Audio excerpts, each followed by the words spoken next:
Dimitri a 13 ans et s'il ne peut pas marcher, manger ou aller à la même école que les jeunes de son âge, c'est à cause d'une maladie rare au nom presque imprononçable. C'est la leukodystrophie Pelizaeus-Metzbacher, c'est ça. On l'appelle donc PMD, elle fait partie de la famille des leukodystrophies. Un petit bug génétique aux grandes conséquences.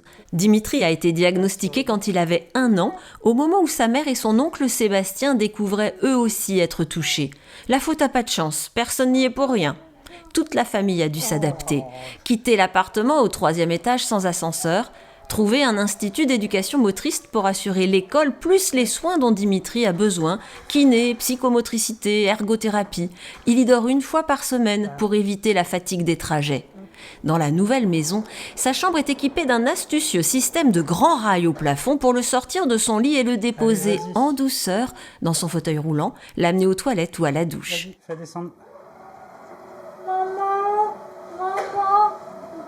On peut mesurer l'âge de Dimitri sur plusieurs niveaux. C'est-à-dire que d'un point de vue sociable, il a 13 ans, parce que c'est son âge, et à ce niveau-là, il n'y a pas d'impact. Au niveau d'un point de vue moteur, il aurait plutôt 2 ans, voire même plutôt 6 mois. 2 ans, il y a plusieurs âges comme ça. Et du coup, d'un point de vue scolaire, il est plutôt au niveau grande section.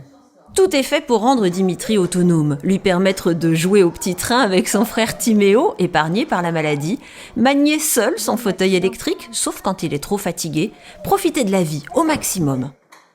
Au-delà de la maladie, c'est de voir Dimitri avoir un éclat de rire.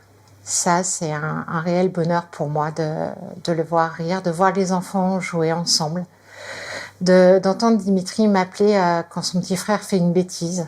De me dire « Maman, Timéo, il touche à mon poste. Maman, Timéo... » Ça, je suis heureuse qu'il prend son rôle de grand frère très à cœur.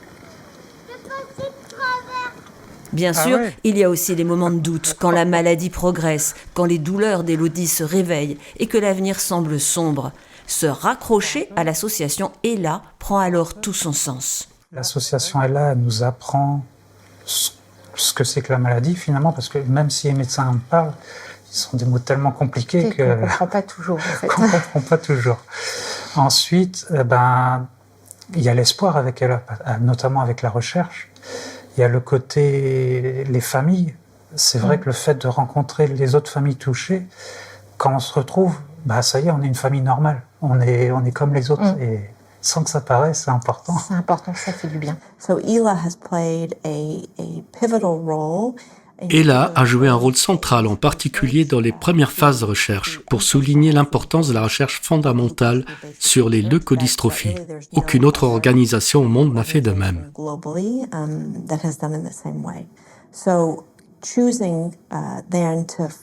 Choisir de se concentrer également sur une leukodystrophie spécifique encouragera les jeunes chercheurs à orienter leurs outils, leur expertise et leur compréhension vers le problème de la myélinisation et de la récupération de celle-ci dans la PMD. Et ça, c'est très important. Pour Dimitri et tous les autres malades PMD, l'espoir est plus que jamais entre les mains des chercheurs.